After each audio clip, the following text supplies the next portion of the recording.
ಇಂದು ರಾಜ್ಯ ಸರ್ಕಾರದ ಮಹತ್ವಾಕಾಂಕ್ಷೆಯ ಎತ್ತಿನಹೊಳೆ ಯೋಜನೆ ಹಂತ 1 ಲೋಕಾರ್ಪಣೆ ಕಾರ್ಯಕ್ರಮ ಹಾಸನ ಜಿಲ್ಲೆಯ ಸಕಲೇಶಪುರ ತಾಲೂಕಿನ ದೊಡ್ಡನಗರ ಮತ್ತು ಹೆಬ್ಬನಹಳ್ಳಿ ಗ್ರಾಮಗಳಲ್ಲಿ ನಡೆಯಲಿವೆ. 7 ಜಿಲ್ಲೆಗಳಿಗೆ ಕುಡಿಯುವ ನೀರು ಪೂರೈಸುವ ಎತ್ತಿನಹೊಳೆ ಯೋಜನೆಗೆ ಇಂದು ಮಧ್ಯಾಹ್ನ 12 ಗಂಟೆಗೆ ಅಧಿಕೃತ ಚಾಲನೆ ದೊರೆಯಲಿದ್ದು, ಸಿಎಂ ಸಿದ್ದರಾಮಯ್ಯ, ಉಪಮುಖ್ಯಮಂತ್ರಿ ಡಿಕೆ ಶಿವಕುಮಾರ್ ಉದ್ಘಾಟನೆಯನ್ನ ನಡೆಸಲಿದ್ದಾರೆ. ಸಚಿವರುಗಳಾದ ಕೆಎನ್ ರಾಜಣ್ಣ, ಕೆಜೆ ಜಾರ್ಜ್, ಜಿ ಪರಮೇಶ್ವರ್, ಎನ್ಎಸ್ ಬೋಸರಾಜು ಸೇರಿದಂತೆ ಹಲವು ಸಚಿವರು, ಸಂಸದರು ಹಾಗೂ ಶಾಸಕರು ಭಾಗಿಯಾಗಲಿದ್ದಾರೆ. ಚಾಮುಂಡಿ ಬೆಟ್ಟದ ದೀಕ್ಷಕರು ಬೆಳಗ್ಗೆ 8 ಗಂಟೆಯಿಂದ ದೊಡ್ಡನಾಗರ ಗ್ರಾಮದ ವಿತರಣಾ ತೊಟ್ಟಿ 3ರ ಬಳಿ ಹೋಮ, ಹವನ, ಪೂಜಾ ಕಾರ್ಯಗಳನ್ನು ನಡೆಸಲಾಗುತ್ತದೆ.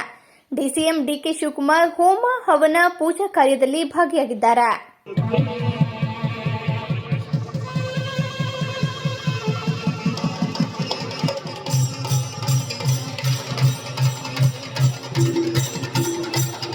ದೊಡ್ಡನಾಗರ ಗ್ರಾಮದಲ್ಲಿ ಬಟನ್ ಒತ್ತುವ ಮೂಲಕ ಎತ್ತಿನಹೊಳೆ ಯೋಜನೆಗೆ ಚಾಲನೆ ದೊರೆಯಲಿದ್ದು, ಇದೇ ವೇಳೆ 7 ವಿಯರ್ಗಳನ್ನು 7 ಜನ ಸಚಿವರು ಉದ್ಘಾಟಿಸಲಿದ್ದಾರೆ.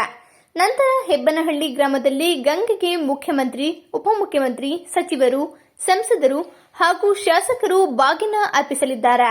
ನಂತರ ಹೆಬ್ಬನಹಳ್ಳಿಯಲ್ಲಿ ಸಾರ್ವಜನಿಕ ಕಾರ್ಯಕ್ರಮ ನಡೆಯಲಿದೆ. ಫಲಾನುಭವಿ 7 ಜಿಲ್ಲೆಗಳಿಂದ ಸಾವಿರಾರು ಸಂಖ್ಯೆಯಲ್ಲಿ ಕಾರ್ಯಕ್ರಮಕ್ಕೆ ಕಾಂಗ್ರೆಸ್ ಕಾರ್ಯಕರ್ತರು ಹಾಗೂ ಸಾರ್ವಜನಿಕರು ಆಗಮಿಸಲಿದ್ದಾರೆ.